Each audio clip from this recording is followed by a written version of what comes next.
الفاتحة إلى حضرة النبي محمد صلى الله عليه وسلم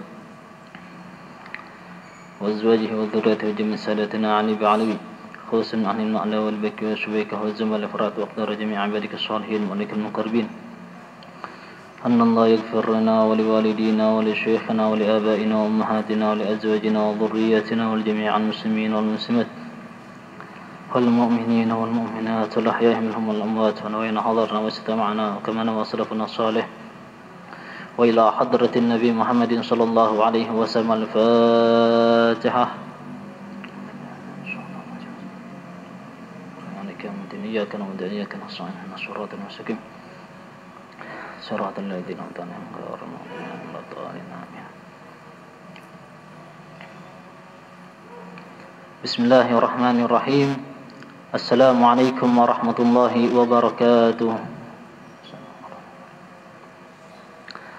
الحمد لله رب العالمين والصلاة والسلام على سيدنا محمد وعلى آله وأصحابه ومن صار في طريقته ومنهاجه وعلى آبائه وإخوانه من الأنبياء والمرسلين وعلى آلهم وصحبهم أجمعين والملائكة المقربين وجميع عباد الله الصالحين وعلينا معهم وفيهم برحمتك يا أرحم الراحمين. رب اشرح لي صدري ويسر لي أمري واحلل عقدة من لساني يفقهوا قولي ولا حول ولا قوة إلا بالله العلي العظيم. أما بعد. Yang ulun muliakan para alim ulama, para guru-guru agama, tokoh-tokoh masyarakat, para sesepuh-sesepuh kita, dan hadirin dan hadirat yang dimuliakan Allah Subhanahu wa taala, dan khususnya lagi pengurus Masjid Nurul Islam. Mudah-mudahan kita semua diberikan oleh Allah Subhanahu wa taala selalu hidayah dan taufiknya serta inayahnya.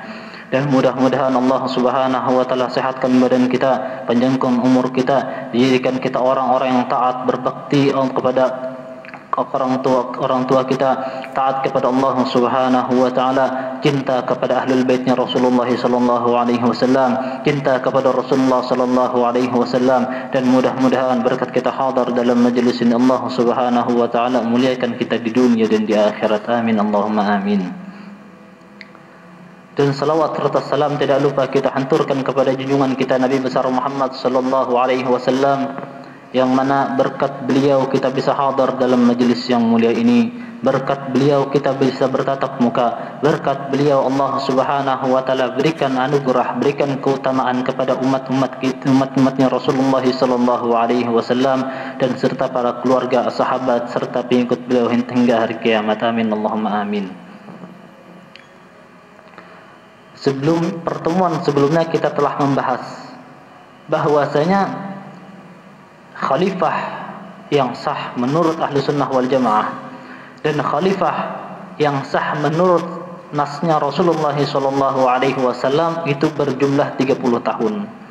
Dan 30 tahun ini telah diisi oleh 5 orang, yaitu yang pertama Abu Bakar Siddiq, yang kedua Umar bin Khattab, yang ketiga Utsman bin Affan, yang keempat Ali bin Abi Thalib, yang kelima Hasan bin Ali bin Abi Thalib. Ini kelima khalifah yang sah menurut ahlu sunnah wal jamaah. Akan tetapi karena ada dua gejolak, karena ada dua kelompok tentang pendukungnya Muawiyah dan tentang pendukungnya Ali bin Abi Thalib, maka karena bertentangan dua kelompok ini, maka mundurlah Sayyidina Hasan dengan tujuan ingin menyatukan umatnya Rasulullah sallallahu alaihi wasallam. Itu tujuannya Sayyidina Hasan mundur dari kekhalifahan. Akan tetapi kemunduran Sayyidina Hasan tidak mundur begitu saja. Sayyidina Hasan mundur dengan beberapa syarat, yang syarat ini telah disepakati oleh Muawiyah. Akan tetapi ada sebagian syarat yang tidak disepakati oleh pengikut-pengikutnya Sayyidina Hasan. Dan salah satunya adalah Sayyidina Husain tidak menyetujui atas kekhalifahannya Muawiyah yang telah ditetapkan. Akan tetapi karena perintah, karena perkataan dari kakaknya yang bernama Sayyidina Husain, yang mana beliau adalah perkataan kakaknya yang bernama Sayyidina Hasan, yang mana beliau adalah khalifah yang sah, mengatakan kepada adik beliau yang bernama Husain yang tidak menerima kekhalifahan tersebut dengan mengatakan, uskut anta ya Husain, diam engkau wahai Husain, fa inni a'lamu minka, karena sesungguhnya aku lebih tahu daripada engkau, kata Sayyidina Hasan. Dan selama 20 Muawiyah menjabat menjadi khalifah, diam Sayyidina Husain. Tidak memberontak, tidak mengangkat senjata, tidak melakukan makar-makar atau tidak melakukan hal-hal yang berbau politik yang menghambat kepemerintahan Muawiyah selama 20 tahun.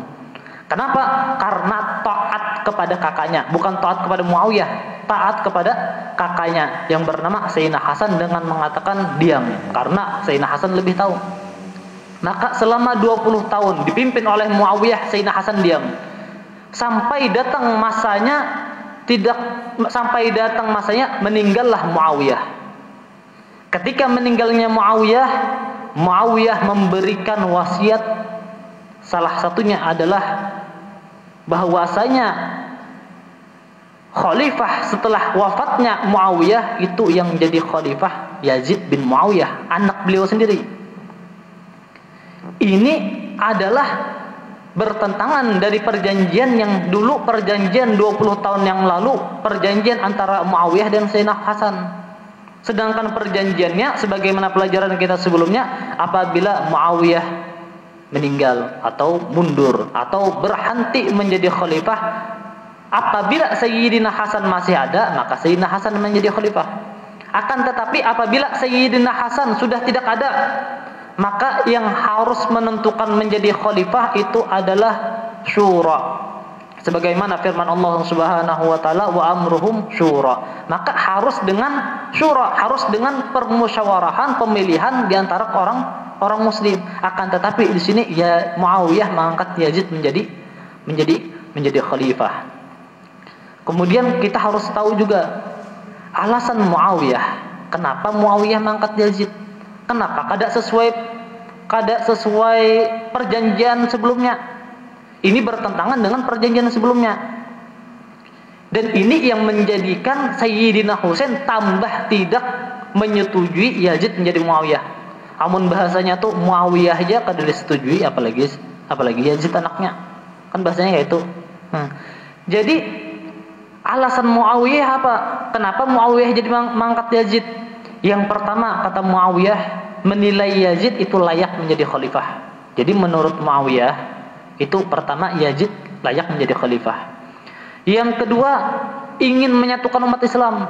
Muawiyah kada hakun misalkan setelah meninggalnya Muawiyah, itu pilih-pilihan, rebut-rebutan siapa yang jadi khalifah. Jadi langsung ditentukan supaya Yazid menjadi khalifah. Jadi kada ada lagi berontak, kada ada lagi makar-makar yang ingin memperebutkan kekhalifahan. Itu tujuan Muawiyah. Dan yang ketiga adalah karena Yazid adalah anaknya Muawiyah. Jadi yang pertama, alasan Muawiyah mengangkat Yazid, menilai Yazid layak menjadi khalifah. Dan di situ ada 3 poin. Bahwasanya Muawiyah itu melihat Yazid itu berani, tegas, sehingga dia pantas menjadi khalifah, pantas menjadi presiden setelah Muawiyah. Dan yang kedua, bahwasanya Yazid itu ahli strategi. Yazid itu ahli strategi yang menjadikan dia pantas menjadi khalifah. Kemudian yang ketiga, karena ada dukungan-dukungan. Jadi yang hendak menjadikan Yazid itu khalifah lain Muawiyah aja. Karena ada dukungan-dukungan dari menteri-menteri, dari gubernur-gubernur waktu di zaman Muawiyah, bahwasanya menyuruh, ya Muawiyah, kami ingin setelah engkau wafat bahwasanya Yazid yang menjadi khalifah. Jadi termotivasi, hitungannya terpengaruh atau ada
Karena kada boleh bagi orang satu negara, contoh misalkan negara Islam. Waktu itu negara Islam dipimpin oleh presiden atau raja yang zalim, maka wajib di salah satu atau salah satu kelompok di dalam satu negara tadi harus menjatuhkan, menggugurkan kekhalifahan tadi, karena khalifahnya zalim.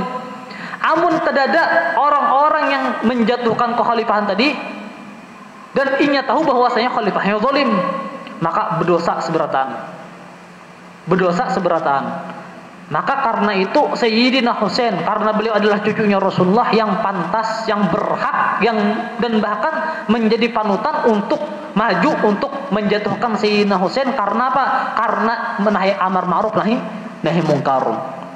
Karena tidak adilnya, zalimnya Sayyidina Husain, Sayyidina Yazid. Itu yang pertama. Karena dan yang kedua, nahi mungkar mesti ada kekuatan. Nahi mungkar mesti ada kekuatan, apalagi yang dilawan adalah pemerintahan yang zalim pada waktu itu, Yazid itu banyak pasukannya, dan bahkan dikatakan ketika sampai di suatu negeri mengatakan para sahabat, Allahu Akbar, di depan kita banyak pohon-pohon. Kemudian orang-orang yang tahu tempat itu mengatakan, mana ada di sini pohon, di situ di depan itu bala tentaranya Yazid ingin membunuh kita. Itu ketika di dalam perjalanan menuju kota Kufah. Itu yang kedua, karena amar ma'ruf nahi mungkar harus ada kekuatan, apalagi yang dilawan adalah pemerintahan. Jadi Sayyidina Husain, karena di Kufah itu ada 40.000 pasukan yang siap mati dengan Sayyidina Husain, ini ada kekuatan untuk menjatuhkan kepemimpinan Yazid, karena Yazid ini adalah raja yang zalim. Karena tidak pasrahnya kita, contoh misalkan waktu itu Yazid lagi mimpin, pasrahnya kita karena apa ginjar, yang penting aku kada terlibat jar. Itu satu negara kada ada yang menjatuhkan dia atau menasihatinya, maka satu negara dosa. Maka Sayyidina Husain maju di situ karena tujuannya amar ma'ruf nahi mungkar, bukan tujuan untuk menjatuhkan. Tujuannya menjatuhkan tetapi amar ma'ruf nahi mungkar. Dan yang ketiga, kenapa Al Hasan ingin melawan Yazid? Padahal Yazid itu adalah rajanya umat Islam pada waktu itu yang zalim, karena banyak dukungan dari orang-orang di negeri Kufah. Ada surat dari para tokoh-tokoh Kufah dan informasi juga dari Muslim bin Aqil yang mengatakan bahwasanya ada 40.000 pasukan yang siap mati bersama Sayyidina Husain. Maka Al Husain melihat kekuatan nahi mungkar ada di Kufah, tidak ada alasan bagi Sayyidina Husain untuk diam di kota Mekah, maka pergilah Sayyidina Husain. Padahal Abdullah bin Abbas sudah mengirim surat kepada gubernur yang ada di kota Mekah, karena waktu itu Sayyidina Husain lari dari kota Madinah ke kota Mekah.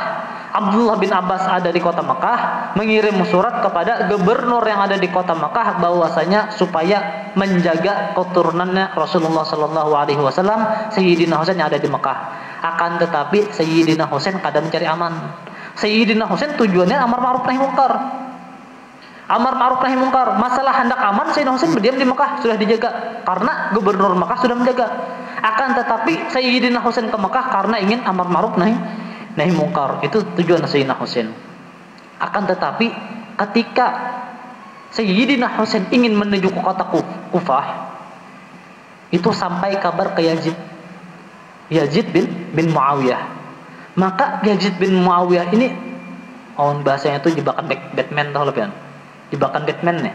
Maka Yazid tadi itu bagaimana tujuannya supaya Sayyidina Husain itu kada masuk kota Mekah.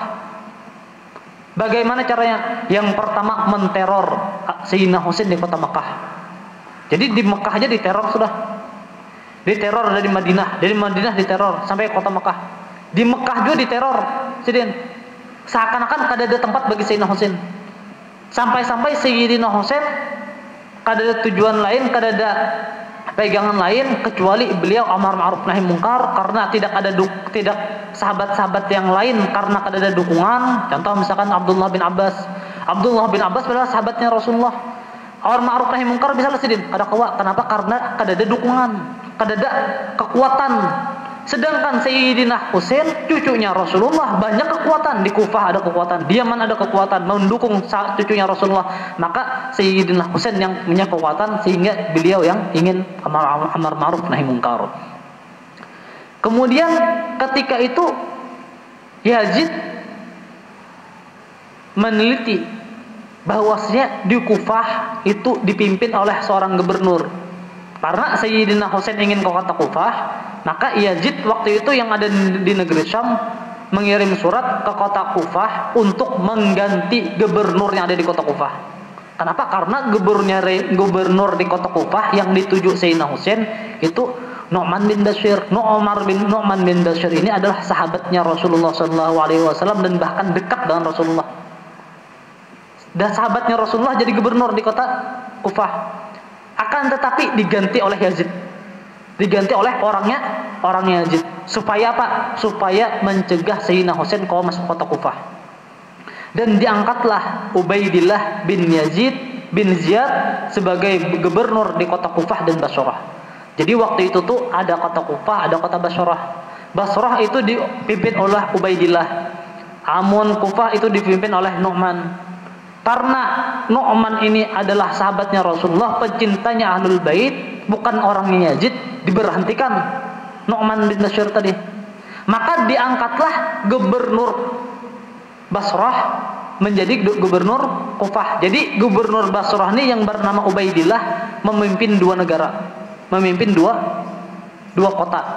Yang mana Ubaidillah ini orang Yazid, kejam juga. Itu diganti Kufah tadi. Kemudian yang ketiga Yazid bin Muawiyah itu memberikan wewenang penuh kepada Ibnu Ziyad, Ubaidillah tadi yang asalnya ini gubernur Basrah aja. Dibuang gubernur Kufah, diganti menjadi gubernur Kufah, orang Yazid tadi. Yazid memberikan wewenang penuh. Jar Yazid apa dalam suratnya? Ya hai Ubaidillah, jangan sampai Husain masuk kota Kufah. Kayak apa caranya terserah, yang penting jangan sampai masuk. Ikam atasi Husain, terserah kayak apa caranya, yang penting atasi Sayyidina Husain. Karena diberi wewenang, ini terserahnya oleh Ubaidillah, anak dibunuh terserah. Karena salahnya Yazid memberi wewenang, harusnya Yazid memberi wewenang kada boleh penuh. Contoh misalkan, tolong jangan sampai Husain masuk kota Kufah, sebagaimana wasiatnya Muawiyah ketika meninggal, mengatakan kepada Yazid, wahai Yazid, ketika engkau menjadi gubernur, atasi Sayyidina Husain, jangan sampai dibunuh Sayyidina Husain. Biarkannya, jangan dibunuh. Amun inya memberontak lawan, amun inya kalah maafkan, jangan sampai dibunuh, kata Muawiyah. Akan tetapi ketika di lapangan berbeda. Sayyidina Yazid mengatakan bahwasanya wewenang penuh kepada Ubaidillah, terserah hendak diatasi kayak apa aja. Maka ketika itu Yazid memberi wewenang kepada Ubaidillah, maka Ubaidillah yang memegang wewenang penuh kota Kufah. Kemudian kita sekarang membicarakan masalah Ubaidillah, karena Yazid sudah berserah penuh kepada Ubaidillah. Di sini Ubaidillah yang memainkan peran. Jadi ketika itu Ubaidillah bin Ziyad itu memanggil orang-orang yang mengirim surat kepada Sayyidina Husain. Jadi ketika Sayyidina Husain di Mekah tadi kan dikirimi surat oleh orang-orang Kufah. Pembesar Kufah mengirim surat bahwasanya kami bersama engkau wahai Husain. Orang-orang yang mengirim surat kepada Sayyidina Husain yang mendukung Sayyidina Husain tadi dikiawi beratan, dipanggil beratan. Habis dipanggil, jangan bersama Sayyidina Husain. Dibayar. Berapa aja kami bayar? Dibayar. Sampai dibayari berataan, sampai kada ada lagi orang kecuali berdua yang mendukung Sayyidina Husain. Yang asalnya 40.000 turun jadi 12.000. Asalnya 12.000 turun jadi 4.000. Asalnya 4.000 turun jadi seberdua. Asalnya 40.000 mendukung Sayyidina Husain. Khianat bertahan, sisa berdua, sisa Hani dan Muslim bin Aqil yang dikirim Sayyidina Husain ketika di Mekah menuju kota Kufah untuk memeriksa bagaimana keadaan kota Kufah dan sidin bagaimana di kota Kufah. Maka sisa berdua aja lagi, Muslim bin Aqil dan Sayyidina Hani. Maka Sayyidina Hani tadi dibunuh, didatangi rumahnya, diincar, mana tempat persembunyiannya, dibunuh. Kemudian Muslim bin Aqil disasahi, dicari sampai buka Sayyidina Hasim, ditangkap, dibunuh juga. Akan tetapi sebelum dibunuhnya Muslim bin Aqil, di situ ada salah seorang yang mana ia salah pendukungnya Sayyidina Yazid, pendukungnya Yazid bin Muawiyah dan pendukungnya Ubaidillah bin Ziyad yang ingin membunuh Sayyidina Muslim bin Aqil. Akan tetapi sebelum dibunuhnya Muslim bin Aqil, nangis Muslim bin Aqil. Nangis Muslim bin Aqil. Kemudian orang tadi itu mengatakan, masa kayak ini aja nangis? Mana tadi katanya sifat pemberaninya ingin menjatuhkan kekhalifahan, masa mau dibunuh aja nangis? Kata Muslim bin Aqil apa? Wallahi, tidaklah aku menangis kecuali aku gundah, kecuali aku khawatir karena aku telah terlanjur mengirimi surat kepada Sayyidina Husain bahwasanya ada 40.000 pasukan siap mati di kota Kufah. Ternyata semuanya khianat, kata Sayyidina Muslim bin Aqil. Jikalau engkau, wahai kata Muslim bin Aqil, masih ada cinta kepada ahlu baitnya Rasulullah sallallahu alaihi wasallam, izinkan aku menulis surat kepada Sayyidina Husain supaya Sayyidina Husain kada kau kata Kufah, izinkanku menulis surat. Maka kata orang tadi, pendukungnya Yazid yang mana dia masih ada cinta kepada ahlu baitnya Rasulullah sallallahu alaihi wasallam, maka meminta surat kepada Muslim bin Aqil, maka dikirimlah surat tadi kepada Sayyidina Husain. Akan tetapi sebelum sampai surat tadi ke Sayyidina Husain, Sayyidina Husain sudah terlanjur pergi ke kota Kufah. Jadi terselisih berataan. Itulah dibunuh pendukungnya Sayyidina Yazid, pendukungnya Sayyidina Husain, asalnya berdiri di belakang Sayyidina Husain, dibayar oleh Sayyidina Husain. Dan bahkan orang-orang yang ingin membela yang kada hendak dibayar, walaupun pemimpinnya dibayar, yang pasukan 40.000 tadi masih hendak membela cucunya Rasulullah.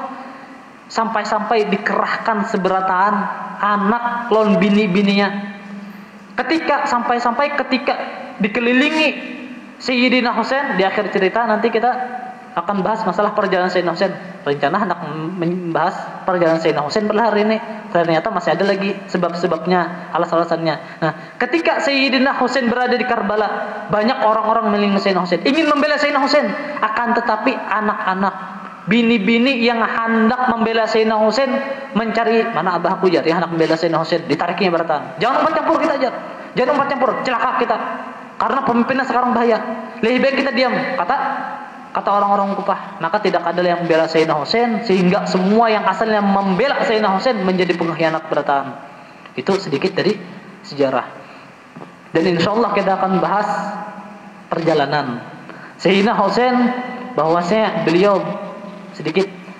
jalan dari kota Mekah menuju Kufah itu tanggal 8 Dzulhijjah. Yang mana pada waktu itu orang-orang lagi siap-siap hendak haji. Sayyidina Husain di Mekah, orang-orang siap hendak haji. Sayyidina Husain keluar dari kota Mekah menuju Kufah. Jadi waktu haji waktu itu tuh, waktu tahun-tahun haji. Dan Muslim bin Aqil itu dibunuh tanggal 9 Dzulhijjah. Tulak Sayyidina Husain tanggal 8, Muslim bin Aqil dibunuh tanggal 9. Karena dulu kada ada SMS nih, nyaman. Wah ini. Wah sini amun jalan sehari sampai paling di mana? Misalkan sampai Banjar, SMS aja dulu. Ternyata di sini pemberontak ya, nyaman. Ini kada mengirim surat dari Kufah ke kota Mekah tuh perlu waktu, bahkan sampai berminggu-minggu. Sampai-sampai surat tadi didapati bahwasanya ketika Sayyidina Husain di tengah perjalanan. Surat yang dikirim Muslim bin Aqil yang ketika sebelum dibunuh meniru surat itu sampai ketika Sayyidina Husain di tengah perjalanan. Akan tapi Sayyidina Husain karena amar ma'ruf nahi munkar tetap menuju kota Kufah. Itu sedikit dari pelajaran kita hari ini. Dan sedikit semalam ada pertanyaan, masalah pertanyaan lagi lah, keluar dari pembahasan. Ada pertanyaan, apakah boleh seorang orang tua membawa anaknya ke masjid? Apakah boleh orang tua membawa anaknya ke masjid? Apakah ada batasan umur? Apakah ada cara-cara yang harus dilakukan ketika sampai di masjid? Sini ulun jawab dari dua sisi. Yang pertama dari hadisnya Rasulullah SAW. Pernah Rasulullah Shallallahu Alaihi Wasallam mengimami suatu salat. Yang ketika mengimami suatu salat, di dalam salat tadi Rasulullah mendengar anak kecil lagi nangis.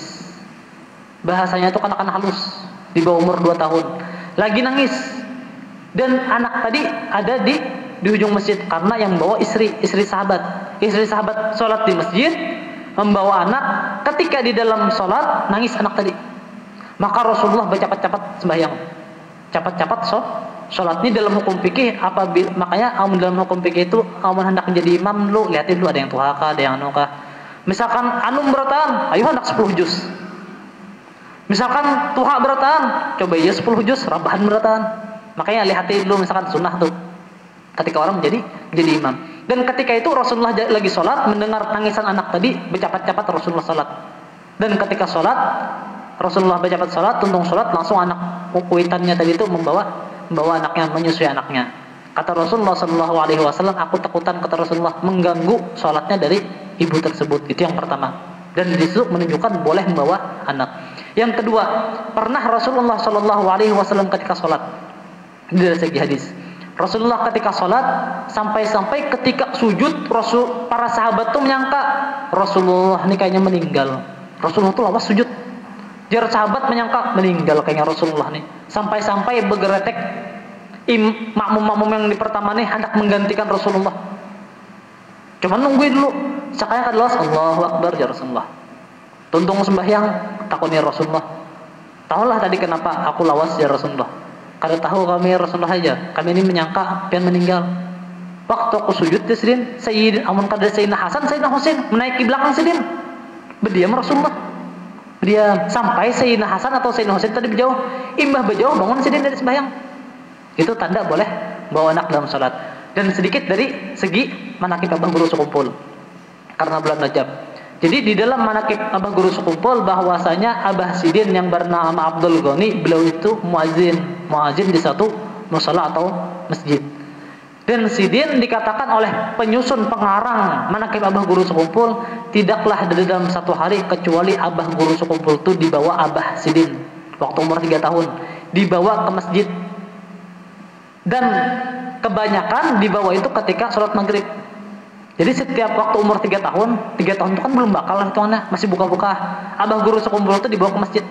Dibawa ke masjid supaya tahu bahwasanya ini amal ibadah yang masyhur, yang disyariatkan oleh, dan ini amal ibadah yang bagus. Itu dari segi manakib abah guru sekumpul.